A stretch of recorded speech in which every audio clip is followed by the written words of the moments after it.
Okay, so for my project, I made what I called the plastique flute. It's essentially a pan flute made out of straws and cardboard and duct tape.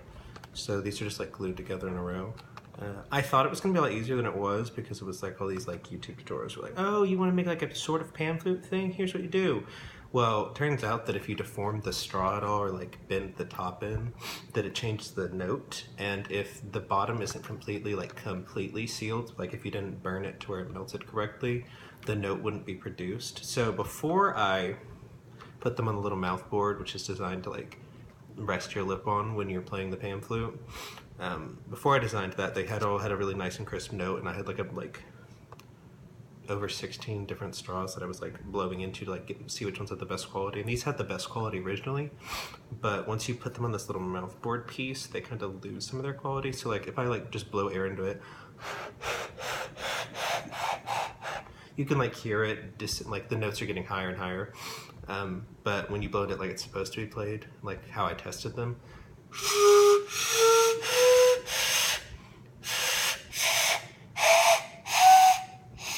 you can like kind of hear it, and then it could also be that I can't play it very well, but it was just easier to get the noise, like the note out of when they weren't attached to this mouthpiece. So that was the only issue, but it does play a scale.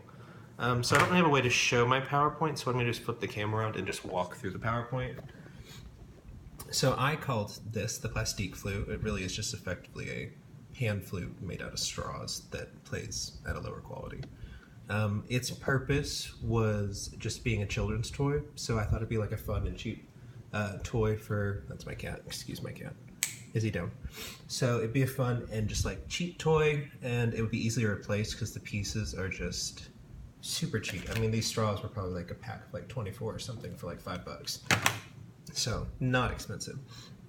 So the way the tone is produced is you seal the bottom of the straw, and as long as it is fully sealed, a noise will be made. It may not be the noise you're going for, but it'll make a noise, and it won't just be like air blowing through a straw. And the frequency, of course, is related to the lowness or highness of the note. So the higher notes, which are made by the shorter straws, have a higher frequency, and the lower notes, which are the longer straws, have a lower frequency. And that's why it has that, like, even if you just blow air into it and don't play it correctly, you can still hear the different notes being played. It belongs to the woodwind family, although its composition, especially for a pan flute, is a little bit janky, because obviously woodwinds are usually like woodwinds, and some are made of plastic, but it's like higher quality plastic, so these small deformities that cause these issues aren't as big of an issue with most woodwinds. But it is a woodwind because its sound is produced by blowing air into it and not like vibrating your lips on it like you would with like a brass instrument. Ups and downs. So its ups and downs are actually kind of similar. So since it's cheap, it's easily broken.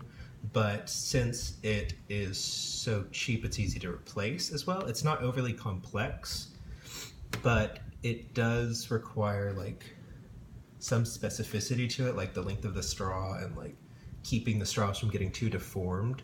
But all in all, it wasn't too difficult to make. It was just kind of difficult to get it to make the sound I wanted it to make, would be what I would say was the issue.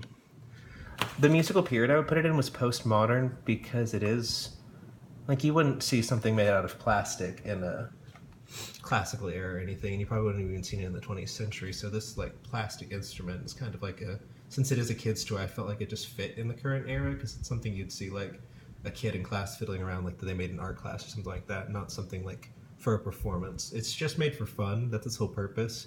I don't think adults would be too fond of it, but I think kids had a really fun time making it and like playing with it. This is just like the small little process. So I got a couple straws, and then you got the scissors and the ruler, and then the lighter was to obviously burn the ends of the straw, which I burned my finger more than once. And then, so what happened was I broke them all up and tried to like line them up in their matching shape and form, and some of them are slightly off. And if the length is slightly off, it affects the note. So it would be like I'd get like two slightly different notes, and it just didn't sound very good. So this is like me and like the different steps of like walking through how all my straws. And then these were the two like final products, and I ended up going with this one because its tone quality was better as a whole. But this one, I don't know, it looked more uniform, but this is just what I ended up going with. So yeah, that's my presentation. So hopefully that is what you were going for.